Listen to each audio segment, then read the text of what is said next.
ಇಲ್ಲಿ ಈಗ ನಮ್ಮ ಶಿರಾ ತಾಲೂಕಿನ ಏನು ರೈತ ಬೆಳೆಗಾರರು ಏನಿದ್ದಾರೆ, ಹತ್ತಿ ಬೆಳೆಗಾರರು, ಈಗ ಒಂದು ಬಿಕ್ಕಟ್ಟು, ಒಂದು ಸಮಸ್ಯೆ ಉದ್ಭವ ಆಗಿದೆ. ಏನಂತಂದ್ರೆ ಅವ್ರು ಬೆಳೆದಿರುವಂತ ಏನು ಇಳುವರಿ ಏನಿದೆ, ಹತ್ತಿ ಆಗ್ಲಿ ಅಥವಾ ಅವ್ರು ಮಾಡಿರುವಂತ ಸೀಡ್ಸ್ ಏನಿದೆ, ಉತ್ಪತ್ತಿ ಮಾಡಿದ್ದಾರೆ, ಅದನ್ನ ಕೊಳ್ಳುತ್ತಾ ಇಲ್ಲ. ಹಾಗೆ ನಮಗೆ ನ್ಯಾಯ ಕೊಡಿಸ್ಕೊಡಿ ಅಂತ ಹೇಳಿ ರೈತರು ಈಗ ಗಲಾಟೆ ಮಾಡ್ತಿದ್ದಾರೆ. ಅದು ನನಗೆ ಗಮನಕ್ಕೆ ಬಂತು. ಒಂದು, ಇದು ನಾವು ಯಾರಿಗೂ ಕಾಯ್ಬೇಕಾಗಿಲ್ಲ. ಇಲ್ಲಿ ಏನು ತಾಲೂಕು ಆಡಳಿತ ಆಗ್ಲಿ ಅಥವಾ ಜನಪ್ರತಿನಿಧಿಗಳಿಗಾಗ್ಲಿ ಯಾರು ಕಾಯ್ಬೇಕಾಗಿಲ್ಲ ಅವ್ರಿಗೆ. ಅಥವಾ ಯಾವ್ದೋ ನಾನು ಇಲ್ಲಿ ಕೃಷಿ ಇಲಾಖೆಯಲ್ಲಿ ವಿಚಾರ ಮಾಡಿದೆ, ಏನಂತಾರೆ ಯಾವ ಅಗ್ರಿಮೆಂಟ್ಸು ಇಲ್ಲ, ಹಾಗೆ ಹೀಗೆ. ಅಗ್ರಿಮೆಂಟ್ ಬೇಕೇನೋ? ಇಲ್ಲಿ ಯಾವ ಅಗ್ರಿಮೆಂಟು ಇಲ್ಲ. ದ ಅಗ್ರಿಮೆಂಟ್ ಈಸ್ ರೈತರು ಬೆಳೆದಿದ್ದಾರೆ, ಅದಕ್ಕೆ ಅವ್ರಿಗೆ ರಕ್ಷಣೆ ಕೊಡಬೇಕು, ಅವ್ರಿಗೆ ಸಲ್ಲಬೇಕಾದಂತ ಕಾಂಪನ್ಸೇಷನ್ ಅಥವಾ ಏನು ಬೆಲೆ ಏನಿದೆ ಅವ್ರಿಗೆ ಸಲ್ಲಬೇಕಾದಂತ ಬೆಲೆ ಕೊಟ್ಟು ಕೊಡಬೇಕಾದಂತ ಕರ್ತವ್ಯ ತಾಲೂಕು ಆಡಳಿತ ಮಾಡಬೇಕು, ಜನಪ್ರತಿನಿಧಿಗಳು ಮಾಡಬೇಕು, ಹಾಗೆ ಕೃಷಿ ಇಲಾಖೆನೂ ಮಾಡಬೇಕು. ಈಗ ತಾನೇ ನಾನು ಕೃಷಿ ಇಲಾಖೆ ಎಡಿ ಹತ್ರ ಮಾತನಾಡಿದೆ. ಮಂಗಳವಾರ ಅವ್ರ ಮೀಟಿಂಗ್ ಕರೆದಿದ್ದೇವೆ, ವಿಜಿಲೆನ್ಸ್ ಇಟ್ಕೊಳ್ತೇವೆ, ಆಮೇಲೆ ಅವ್ರಿಗೆ ನ್ಯಾಯ ಕೊಡಿಸುವಂತ ಕೆಲಸ ಮಾಡ್ತೇವೆ. ನ್ಯಾಯ ಕೊಡಿಸುವಂತ ಕೆಲಸ ಅಲ್ಲ, ಇದು ಏನಂದ್ರೆ ದ ಡಿಸಿಷನ್ ಇಸ್ ಟೇಕನ್, ತೀರ್ಮಾನ ಆಗೋಗಿದೆ. ಏನು ತೀರ್ಮಾನ ಅಂತಂದ್ರೆ ಅವರು ಅವ್ರು ಬಂದಿರುವಂತ ಇಳುವರಿಗೆ ಬೆಲೆ ಕೊಟ್ಟು ನೀವು ಸಂಪೂರ್ಣ ಇಳುವರಿಯನ್ನ ಕೊಳ್ಳುವಂತ ಕೆಲಸ ಮಾಡಬೇಕು ಆ ಕಂಪನಿಗಳು. ಈಗ ಮಾಡದೇ ಇದ್ದಲ್ಲಿ ನನ್ನ ಪ್ರಕಾರ ಯಾವ್ದಾದ್ರು ಒಂದು ಕಾನೂನಾತ್ಮಕವಾಗಿ ಅವ್ರ ಮೇಲೆ ಕ್ರಮ ತಗೊಂಡು ಅವ್ರನ್ನ ಒಳಗಡೆ ಕೂರಿಸುವಂತ ಕೆಲಸ ಮಾಡ್ಬೇಕಾಗ್ತದೆ ತಾಲೂಕು ಆಡಳಿತ. ಇಲ್ಲಿ ರೈತರಿಗೆ ನಾವು ರಕ್ಷಣೆ ಕೊಡದೇ ಇದ್ರೆ ಅವ್ರು ಎಲ್ಲಿ ಹೋಗ್ಬೇಕು ಅನ್ನೋ ಪ್ರಶ್ನೆ ಉದ್ಭವ ಆಗ್ತದೆ. ನಾಳೆ ತಾಲೂಕು ಆಡಳಿತವನ್ನ ರೈತರು ಏನು ದೋಷುವಂತ ಕೆಲಸ ಮಾಡ್ತಾರೆ, ಜನಪ್ರತಿನಿಧಿಗಳನ್ನ ದೋಷುವಂತ ಕೆಲಸ ಮಾಡ್ತಾರೆ. ಆ ಕೆಲಸ ಆಗಬಾರ್ದು. ಮಂಗಳವಾರ ಇದ್ರ ಬಗ್ಗೆ ತಾಲೂಕು ಆಡಳಿತ ತೀರ್ಮಾನ ತಗೊಂಡು ಅವ್ರಿಗೆ ನ್ಯಾಯವಂತ ಕೊಡಿಸುವಂತ ಕೆಲಸ ಮಾಡಿ. ಸರ್, ನೀವೇ ಹೇಳಿರಿ, ಈಗ ನಾನು ಅಧಿಕಾರಿಗಳ ಹತ್ರ ಮಾತಾಡಿದೆ, ನಾವು ಯಾವುದೇ ರೈತರಿಗೆ ಅಗ್ರಿಮೆಂಟ್ ಕೊಟ್ಟು ಇಲ್ಲ ಅಂತ ಹೇಳ್ತಂದ್ರೆ, ಅದ ದೇಶದ ಪಿಲ್ಲರೇ ರೈತಂಗೆ ಅಗ್ರಿಮೆಂಟ್ ಬೇಕಾ? ಅದೇನೇನು ಹೇಳ್ತದೋ.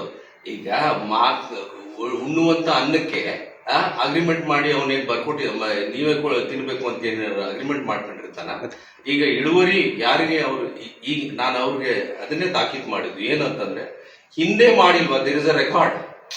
ಹಿಂದೆ ಅವ್ರು ಪರ್ಚೇಸ್ ಮಾಡಿರ್ತಾನೆ, ಈಗ ನಾನು ಕೊಳ್ಳೋದಿಲ್ಲ. ಈಗ ಅವ್ರೇನ್ ಹೇಳ್ತಾರೆ, 75% ಕೊಡ್ತೇವೆ, 25% ಕೊಳ್ಳೋದಿಲ್ಲ ಅನ್ನೋ ಮಾತು ಹೇಳ್ತಾರಂತ ಈ ಕಂಪನಿಗಳು. ನಾನು ಹೇಳ್ತೀನಿ, ಇವ್ರೆಲ್ಲ ಒಳಗ್ ಕೂರಿಸಿ ಅವಾಗ ಎಲ್ಲ ಕೊಡ್ತಾರೆ ಅಂತ ಹೇಳಿ. ನೀವು 75% ಕೊಳ್ಳಿ, ನಮ್ದೇನ, ಆದ್ರೆ 100% ಪೇಮೆಂಟ್ ಮಾಡಿ ರೈತರಿಗೆ ಸ್ವಲ್ಪ ಬರಬೇಕಾದಂತ ಏನು ಪ್ರೈಸ್ ಇದೆ ಅದನ್ನ ಕೊಟ್ಟು ಅವರನ್ನು ಸಂಪೂರ್ಣವಾದಂತ ಬೈಬ್ಯಾಕ್ ಆಗಬೇಕು ಇದರಲ್ಲಿ ಅಂತ ನಾನು ಒತ್ತಾಯ ಮಾಡ್ತೇನೆ. ಒಂದು ಶಿರಾ ತಾಲೂಕು ಅಂದ್ಮೇಲೆ ಅದಕ್ಕೊಂದು ಕೃಷಿ ಇಲಾಖೆ ಇರುತ್ತೆ. ಹಂಗಾರೆ ಕೃಷಿ ಇಲಾಖೆ ಗಮನಕ್ಕೆ ಬಂದಂಗೆ ಇಲ್ಲಿ ಫ್ಯಾಕ್ಟ್ರಿಗಳಾದ್ವಾ? ಮತ್ತೆ ಅವರೆಲ್ಲ ಏನ್ ಮತ್ತೆ ಹಂಗಾರೆ ಯಾರೋ ಬೇರೆ ದೇಶದಿಂದ ಬಂದಿಲ್ಲ ಏನೋ ಫ್ಯಾಕ್ಟ್ರಿ ಮಾಡ್ಕೊಂಡು ರೈತರಿಗೆ 50 ಎಕರೆ ಏನೋ ಬೆಳೆ ಅಂತ ಹೇಳ್ಬಿಟ್ಟು ಅವ್ರು ತಗೊಳಲ್ಲ ಅಂದ್ರೆ ಮತ್ತೆ ಹೊಣೆಗಾರ ಯಾರು ಅದಕ್ಕೆ? ಅಲ್ಲ, ಆದ್ರೆ ಅದನ್ನೇ ಇದು ಎಲ್ಲೂ ಅವ್ರಿಗೆ ಎಸ್ಕೇಪಿಸಮ್ ಇಲ್ಲ. ಈ ಕಂಪನಿಗಳಿಗೆ ಅವ್ರು ಮಾಡಬೇಕಾದಂತ ಕರ್ತವ್ಯ ಅವ್ರು ಮಾಡಬೇಕು. ರೈತರಿಗೆ ಅವ್ರಿಗೆ ಬರಬೇಕಾದಂತ ಅವರ ಪಾಲು ಕೊಡಬೇಕು, ಬೆಲೆಯನ್ನ ಕೊಡಬೇಕು, ಇಳುವರಿಗೆ ಅವರು ಕೊಳ್ಳುವಂತ ಕೆಲಸ ಅವ್ರು ಮಾಡಲೇಬೇಕು. ಅದರಲ್ಲಿ ಯಾವುದೇ ರೀತಿಯಾದಂತ ಇದಿಲ್ಲ. ಈಗ ಮಂಗಳವಾರ ಅವರು ಕೃಷಿ ಅಧಿಕಾರಿಗಳು ರೈತರುಗಳ ಜೊತೆ ಮತ್ತೆ ಸಂಬಂಧಪಟ್ಟ ಕಂಪ್ನಿ ಜೊತೆ ಮಾತಾಡ್ತೀನಿ ಅಂತ ಹೇಳಿದ್ರು ಸರ್. ಬೈ ಚಾನ್ಸ್ ಮಾತಾಡ್ಲಿ ಅಂದ್ರೆ ಮುಂದಿನ ನಡೆ ಏನ್ ಸರ್? ನೀವು ರೈತರ ಪರವಾಗಿ? ಇಲ್ಲ, ನಾನು ಈಗಾಗಲೇ ಮಾತನಾಡದೇ ಇರುವಂತ ಪ್ರಸಂಗ ಬರೋದಿಲ್ಲ. ಯಾಕಂದ್ರೆ ನಾನು ಈಗಾಗಲೇ ಇವತ್ತು ಭಾನುವಾರ ಆಗಿರೋದ್ರಿಂದ ನಮ್ಮ ತಹಸೀಲ್ದಾರ್ ಫೋನ್ ಎತ್ತಲಿಲ್ಲ. ನಾನು ಪೊಲೀಸ್ನವರಿಗೆ ಆಗ್ಲೇ ಅಲರ್ಟ್ ಮಾಡೋದಕ್ಕೆ ಹೊರಟಿದ್ದೆ. ಆ ಕೃಷಿ ಅಧಿಕಾರಿಗಳು ಯಾವಾಗ ಇಲ್ಲ ಸರ್ ನಾವು ಒಂದು ಕ್ರಮವನ್ನು ತಗೊಂಡಿದ್ದೇವೆ ಅಂತ ಹೇಳಿದಾಗ ನಾನು ಸುಮ್ಮನಾಗಿದ್ದೇನೆ. ಇಲ್ದಿದ್ರೆ ಇದು ತಾರಕಕ್ಕೆ ಹೋಗ್ತದೆ. ನಾವು ನಮ್ಮ ಕರ್ತವ್ಯವನ್ನು ನಾವು ಮಾಡಬೇಕಾಗುತ್ತೆ. ರೈತರ ಪರವಾಗಿ ನಿಲ್ತೀರಾ ಸರ್? ರೈತರ ರಕ್ಷಣೆಗೋಸ್ಕರನೇ ನಾವು ಇಲ್ಲಿ ಇರುವಂತದ್ದು.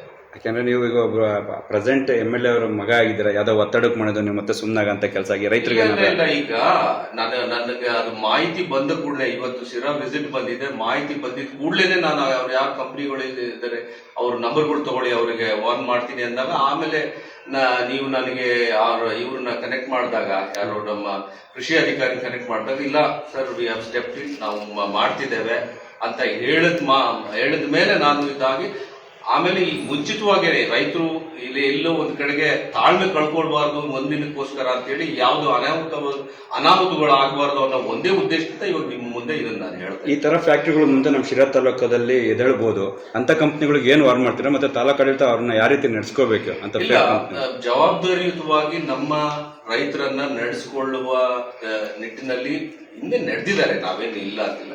ಈಗ ಸಾವಿರಾರು ಎಕರೆ ನನಗೊಂದು ಬಂದಿರುವಂತ ಮಾಹಿತಿ ಪ್ರಕಾರ ಸಾವಿರಾರು ಎಕರೆ ಜಮೀನುಗಳಲ್ಲಿ ಈ ರೀತಿಯಾದಂತ ಒಂದು ವಹಿವಾಟಿಗೆ ನಡೀತಾ ಇದೆ. ಈ ಕಂಪನಿಗಳು ಕೊಳ್ಳುತ್ತಾ ಇದ್ದಾರೆ. ಅದು ಮುಂದೆ ಅತ್ಯಂತ ಯಶಸ್ವಿಯಾಗಿ ನಡ್ಕೊಂಡು ಹೋಗ್ಲಿ ಅನ್ನೋದೇ ನಮ್ಮ ಉದ್ದೇಶ. ಆದರೆ ರೈತರುಗಳು ಬೆಳೆದಿರುವಂತ ಇಳುವರಿಯನ್ನ ಕೊಳ್ಳೋದಿಲ್ಲ ಅನ್ನೋದು ಅದು ಅಪರಾಧ ಆಗ್ತದೆ. ಅಂಡರ್ ಎಸೆನ್ಷಿಯಲ್ ಕಮಾಡಿಟೀಸ್ ಆಕ್ಟ್ ನಿಮ್ಮನ್ನ ಬುಕ್ ಮಾಡಬಹುದಾ ಅನ್ನೋದನ್ನ ನೀವು ಇನ್ವೋಕ್ ಮಾಡಬಹುದಾ ಅನ್ನೋದನ್ನ ನಮ್ಮ ತಾಲೂಕಾಡಳಿತ ಇದನ್ನ ಕನ್ಸಿಡರ್ ಮಾಡಬೇಕು. It becomes an offence. ನೀವು ತಗೊಳ್ಳಿಲ್ಲ ಅಂದ್ರೆ ಇಟ್ ಈಸ್ ಅನ್ ಆಫೆನ್ಸ್ ಅಂತ ನಾನು ಹೇಳ್ತೇನೆ. ಶಾಸಕರ ಗಮನಕ್ಕೆ ತಂದು ಅದಕ್ಕೆ ಸಂಬಂಧಪಟ್ಟ ಸಚಿವರಿಗೆ ಗಮನಕ್ಕೆ ತರಂತ ಕೆಲಸ ಆಗುತ್ತದೆ. ಶಾಸಕರ ಗಮನದಲ್ಲಿ ಈಗಾಗಲೇ ಇದೆ. ನಾನು ಈಗಾಗಲೇ ಮಾತನಾಡಿದ್ದೆ ಕೃಷಿ ಸಚಿವರು ಕೂಡ ನಾನು ನಮ್ಮ ಸರ್ಕಾರದ ಇದನ್ನೇ ಅವರ ಗಮನಕ್ಕೂ ಕೂಡ ತರುವಂತ ಕೆಲಸ ಅಲ್ಲಿವರೆಗೆ ಹೋಗೋದಿಲ್ಲ ಅಂತ ನಾನು ಅಂದ್ಕೊಂಡಿದ್ದೇನೆ. Thank you sir.